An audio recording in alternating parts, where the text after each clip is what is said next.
आपका sent up exam 2021 जो पढ़ रहा है आपका स्कूल में, बहुत सारे स्कूल में पढ़ चुका है और बहुत सारे स्कूल में भी पढ़ने वाला है। तो जो अभी एग्ज़ाम नहीं दिए हैं वो अपना ये देख करके जाएंगे और एग्ज़ाम दे देंगे, और जो एग्ज़ाम दे दिए हैं वो मिला लेंगे कि क्या सही है कि गलत। और जो 2022 में एग्ज़ाम देने वाले हैं बोर्ड का, तो उनके लिए तो और बेटर है, ताकि हमको पता चल जाए कि किस टाइप का क्वेश्चन पूछा है और कैसे बनेगा ये। ठीक है, तो सबसे पहला देखिए, दीर्घ उत्तरीय आपको 4 × 5 मतलब आपको मतलब 5 नंबर का एक क्वेश्चन है, बनाना 4 गो है, टोटल 20 नंबर को मिलेगा दीर्घ उत्तरीय प्रश्न। ठीक है, तो हमको 8 गो में से 4 गो बनाना है, तो हम 4 गो इस वीडियो में सॉल्व करा दे रहे हैं। ठीक है, बाकी 4 गो अगले वीडियो में हम सॉल्व करा देंगे। रैखिक समीकरण x + y = 7 तथा 2x - 3y = 9 का आलेख खींचे और हल करें। ठीक है, तो इसका आलेख खींचना, आलेख मतलब ग्राफ बनाना है। तो सबसे पहले इसको सॉल्व करेंगे। देखिए हम क्या करेंगे, तो इसको हम सॉल्व कर लेंगे। तो सॉल्व कैसे करते हैं, तो समीकरण 1 से x + y = 7 के, x + y = 7 के, तो x या y किसी एक का मान निकालता है। चलिए हम x का मान निकालते हैं, प्लस y बराबर उधर जाएगा तो -y। अब क्या करते हैं, एक डब्बा बना लेते हैं। इसमें देखिए y का मान हम कुछ रखेंगे तो x का मान कुछ निकलेगा। जैसे y का मान हम 1 रखें तो x = 7 - y का मान 1 है, तो 7 में से 1 घटेगा तो 6, x का मान 6 आ गया। फिर 2 रखेंगे तो x = 7 - 2, तो आपका x बराबर आ जाएगा 5।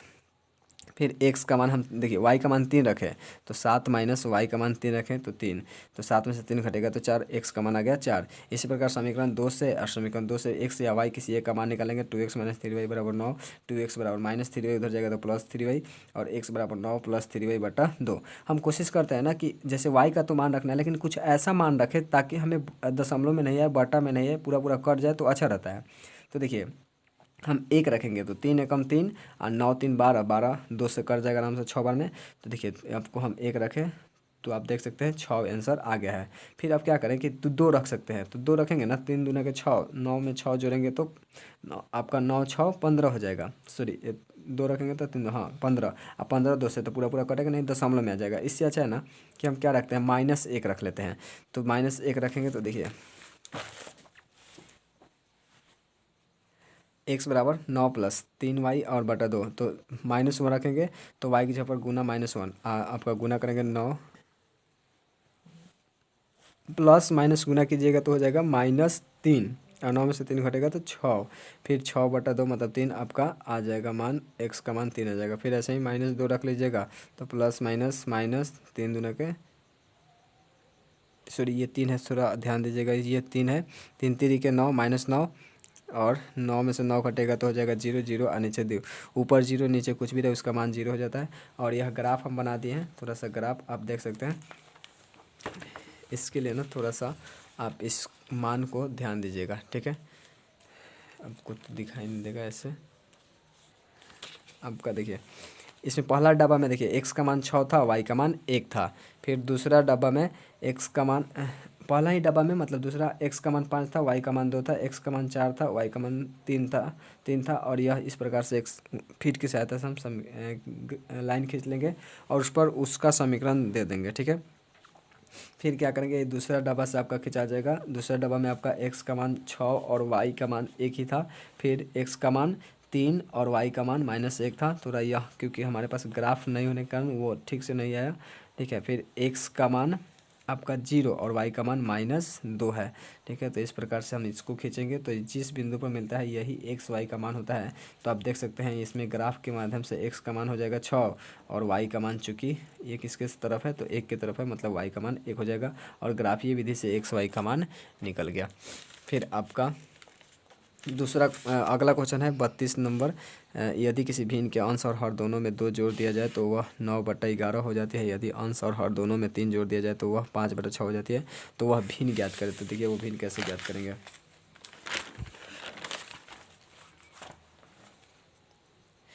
देखिए हम सबसे पहले क्या करेंगे, तो मान लिया भिन्न का अंश बराबर x तथा भिन्न का हर बराबर y। भिन्न का अंश बराबर x तथा भिन्न का हर बराबर y। तो वह भिन्न क्या होगा, क्योंकि ऊपर वाला को अंश बोलते हैं, नीचे वाला का हर। तो आपका हर सॉरी अंश x है तो ऊपर वाला x हो जाएगा, और हर y है तो ऊपर वाला y हो जाएगा। अब प्रश्न से बोला है कि भिन्न के अंश, देखिए प्रश्न में क्या बोला है कि यदि भिन्न के अंश और हर दोनों में 2 जोड़ दिया जाए। तो देखिए भिन्न का अंश और क्योंकि पहले भिन्न क्या था तो x/y, इसमें अंश में भी 2 और हर में भी 2 जोड़ देंगे तो वह भिन्न 9/11 हो जाता है। तो वो भिन्न 9/11 हो जाता है। इसको क्रॉस गुना करके हम एक समीकरण बना लेंगे। 11 में 1 से गुना करेंगे तो 11x, 11 दूना के 22 बराबर 9y और 9 दूना के 18। ठीक है, 11x प्लस 9y इधर आएगा तो माइनस 9y, और बराबर को उधर 18 था तो 18 प्लस 22 उधर जाएगा तो माइनस 22। तो इसलिए 11x माइनस 9y बराबर 18 में से 22 घटेगा तो -4, समीकरण 1। फिर आपका अगला बोला है वह कि यदि अंश और हर दोनों में 3 जोड़ दिया जाए तो वह 5/6 हो जाती है। मतलब अंश और हर दोनों में, मतलब ये तो भिन्न था x/y, उसको अंश में भी 3 जोड़ दिया गया है और हर में भी 3 जोड़ दिया गया है, तो वो भिन्न 5/6 हो जाता है। फिर इसको भी क्रॉस गुना करके 6x प्लस 6×3 18 बराबर 5y बराबर 5×3 15। फिर 6x प्लस 5y इधर आएगा तो -5y बराबर को उधर 15 था और प्लस 18 उधर जाएगा तो -18। इसलिए 6x माइनस 5y बराबर 15 में से 18 घटेगा -3। ये समीकरण 2। हम इस समीकरण 1 और 2 को एक साथ लिख लिए। अब क्या करेंगे ना, इसको सॉल्व करेंगे। हम विलोपन विधि से सॉल्व करते हैं। तो विलोपन विधि से सॉल्व करने के लिए क्या करते हैं, किसी एक को बराबर करते हैं, x वाले को या y वाले को। चलिए हम y वाले को बराबर करते हैं। तो बराबर करते हैं ना, तो 9 और 5 का एलसीएम निकालिए। तो 9 और 5 का एलसीएम 45 होता है। तो 9 में कितना से गुना करेंगे कि 5, तो अब 45 आ जाएगा। तो 5 से, मतलब हम समीकरण 1 में 5 से गुना करेंगे और 2 में 9 से गुना करेंगे तो 45 आ जाएगा। चूँकि दोनों का चिन्ह आप देख सकते हैं यहाँ, दोनों का चिन्ह एक जैसा है, मतलब माइनस का ही है, और एक जैसा चिन्ह होता है तो समीकरण को घटा देते हैं। ठीक है, तो 1 में 5 से गुना करके 2 में 9 से गुना कर लेंगे और समीकरण को घटा लेंगे। तो इसको 5 से गुना करेंगे तो 55x माइनस 45y बराबर -20।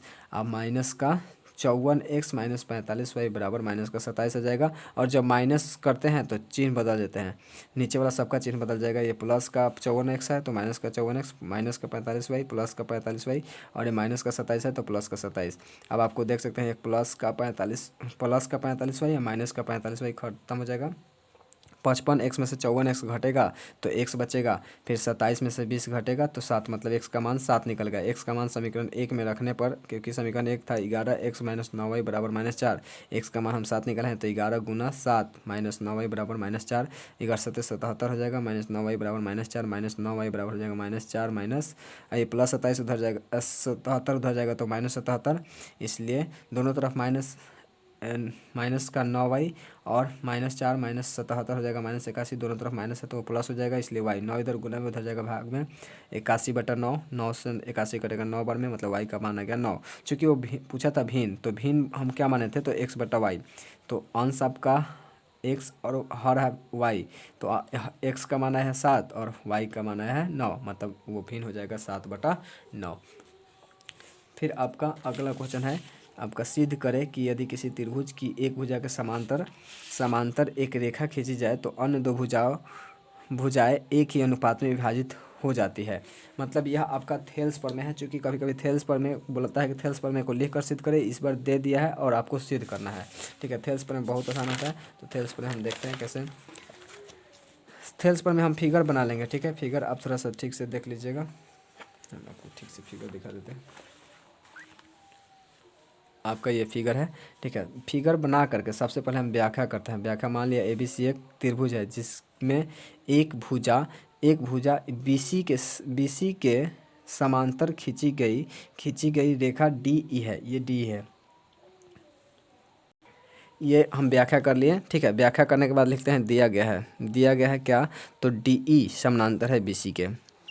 फिर सिद्ध करना है कि इसकी भुजाएं समानुपाती होगा, क्योंकि एक भुजा के समांतर हम खींच दिए हैं तो अन्य दो भुजा को क्या करेगा, वो समानुपात विभाजित करेगा। मतलब AD बटा DB बराबर AE बटा EC। ठीक है, उसके बाद क्या करेंगे, रचना क्या करेंगे, तो B से E को मिलाया तथा C से D को मिलाया। फिर D से पूरे AC पर DY और बिंदु E से पूरे AB पर EX लम डाला। फिर लम डाल देंगे। आपको पता है कि क्लास 9 में हम लोग पढ़े हैं कि हम जानते हैं कि एक ही आधार और एक ही समांतर रेखा के बीच बने त्रिभुज का क्षेत्रफल बराबर होता है। तो देखिए ये वाला त्रिभुज BCD, मतलब ये वाला त्रिभुज का क्षेत्रफल बराबर होगा BCE के, क्योंकि दोनों का आधार देखिए BC है। ठीक है, बी सी डी और बी सी ई का, दोनों का आधार बी सी है और यह एक ही समांतर रेखा के बीच स्थित है। ये भी समांतर रेखा मतलब डी समांतर बी सी के बीच में ही स्थित है, मतलब इन दोनों त्रिभुज का क्षेत्रफल बराबर होगा। ठीक है, इसको मान लेंगे समीकरण है। फिर क्या करेंगे, तो ए डी ई का क्षेत्रफल निकालेंगे और फिर इसके लेफ्ट वाले का। ठीक है, एक बार ए डी ई का क्षेत्रफल निकालिए और इसके लेफ्ट वाला का, और क्षेत्रफल निकालने का, त्रिभुज के क्षेत्रफल निकालने का फॉर्मूला होता है 1/2 गुना आधार गुना ऊंचाई। तो आप ये वाला ए डी ई का क्षेत्रफल निकालिएगा तो आपका आप आधार लीजिएगा ए डी, जबकि इस पूरे ए बी पर लंब है ई एक्स, तो ए डी पर भी लंब कौन होगा, ई एक्स ही होगा। तो 1/2 गुना आधार ए डी गुना लंब क्या है, तो ई एक्स। फिर इसका बी सी डी का क्षेत्रफल निकालेंगे, बी सी डी का क्षेत्रफल मतलब इसका, लेकिन इस बार आधार आपका ना डी बी लेना है। ठीक है, आधार डी बी लेना है और पूरा ए बी पर लंब ई एक्स है, तो डी बी पर भी लंब ई एक्स ही होगा।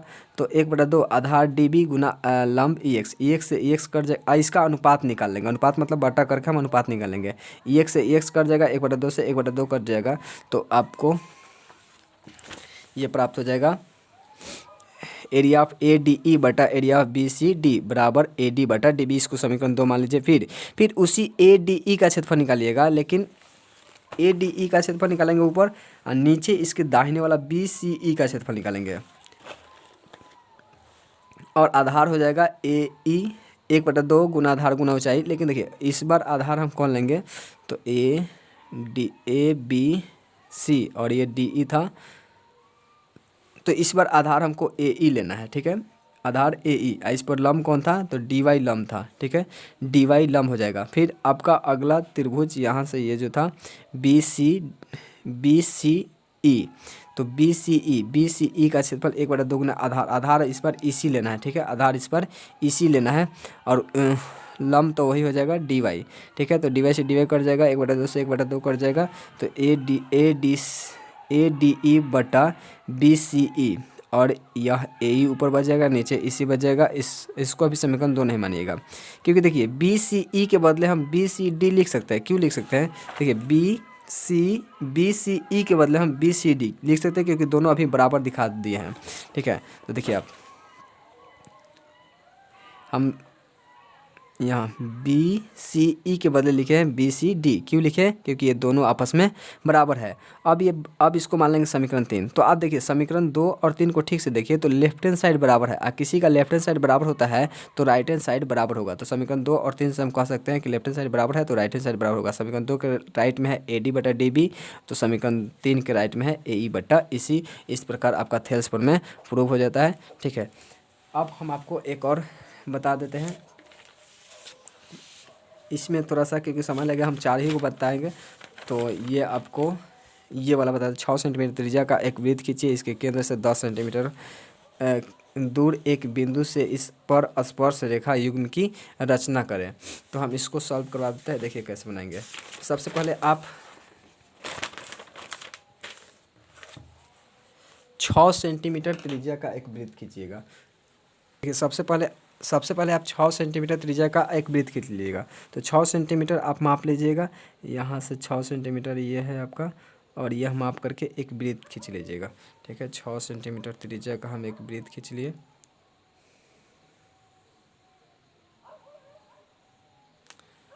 6 सेंटीमीटर त्रिज्या का एक वृत्त खींच लिए। फिर आपसे बोला था कि 6 सेंटीमीटर त्रिज्या का एक वृत्त खींचे, इसके केंद्र से 10 सेंटीमीटर दूर एक बिंदु से इस पर स्पर्श रेखा युग्म की रचना कीजिए। तो केंद्र से 10 सेंटीमीटर दूर, ठीक है, तो यही आपका केंद्र था और केंद्र से 10 सेंटीमीटर दूर, तो 10 सेंटीमीटर किधर भी आप कर सकते हैं जिधर आपको आसान पड़ता हो। चलिए यहाँ देखते हैं 10 सेंटीमीटर हमारा पूछ जाएगा इधर, तो हम यहाँ है 10 सेंटीमीटर दूर हम रचना कर देंगे और इस पर स्पर्श रेखा खींचने का मतलब होता है कि ये जो रेखा खींचना इसको आधा से ज़्यादा लेकर के लंब समद्विभाजित करेंगे। ठीक है, ये समद्विभाजित कर लीजिए यहाँ से यहाँ। ठीक है, फिर इसको हम समद्विभाजित कर लेंगे यहाँ से, और ये जहाँ कटेगा ना उन दोनों को मिला दीजिएगा आप। ये हो गया आपका, यहाँ से मिला देते हैं और इसको हम मिला करके क्योंकि देखिए हमको इससे मतलब है कि समद्विभाजित वो कहाँ कर रहा है, हमको इससे मतलब होता है। ठीक है, इसको दोनों को माप लेंगे, इसको माप लेते हैं। दोनों को माप लेते हैं, माप करके एक वृत्त खींच देते हैं। ये दोनों तरफ बराबर होना चाहिए, क्योंकि एक तरफ बराबर होगा तो दूसरी तरफ भी बराबर हो जाएगा। और यही जो वृत्त बनेगा और पहले वाले वृत्त को जिस जिस बिंदु पर काटता है वहीं स्पर्श रेखा होता है। और इससे हम क्या करेंगे, स्पर्श रेखा युग्म की रचना कर देंगे। और ये आपका स्पर्श रेखा युग्म की रचना हो गया। ये आपका पहला हुआ, युग्म मतलब जोड़ा, दो होना चाहिए। और ये आपका दूसरा हो जाएगा। इस प्रकार की यह रचना आपका सफल हो गया। फिर इसके बाद में रचना के चरण और औचित्य भी लिखा जाता है, जो कि हम एक बार में लिख करके, चरण मतलब क्या क्या किया है वो लिख करके एक साथ दे देते हैं आपको। देखिए रचना के चरण सबसे पहले हम क्या किए थे, तो 6 सेंटीमीटर त्रिज्या लेकर के एक वृत्त खींचे थे। तो 6 सेंटीमीटर त्रिज्या का एक वृत्त खींचा, ठीक है। और फिर केंद्र ओ से, आपको बोला था केंद्र ओ से 10 सेंटीमीटर की दूरी पर एक बिंदु P लिया और P से O को मिला दिया, ठीक है। फिर OP को लंब समद्विभाजित मतलब लंब डालते हुए समद्विभाजित किया, मतलब दो बराबर भागों में बांटा। लेकिन जहाँ बांट रहा है वहाँ कोण कितना डिग्री का बन रहा है, 90 डिग्री का, ठीक है। समद्विभाजित किया। जो OP को बिंदु M, देखिए OP को बिंदु M पर प्रतिच्छेद करता है, ठीक है। आपका OM बराबर OM बराबर MP, ये दोनों त्रिज्या लेकर के M को केंद्र मान करके एक वृत्त खींचा। जो O केंद्र वाले वृत्त को बिंदु A और B पर प्रतिच्छेद कर रहा है। ये वृत्त जो है इस पर प्रतिच्छेद कर रहा है, ठीक है, A और B पर। और जहाँ प्रतिच्छेद कर रहा है, फिर प्रतिच्छेद करता है, फिर P से A तथा B को मिलाया। P से A तथा B को B पर दो स्पर्श रेखा PA और PB खिंचाइए, आपका रचना का चरण हो जाएगा। Thank you watching this video.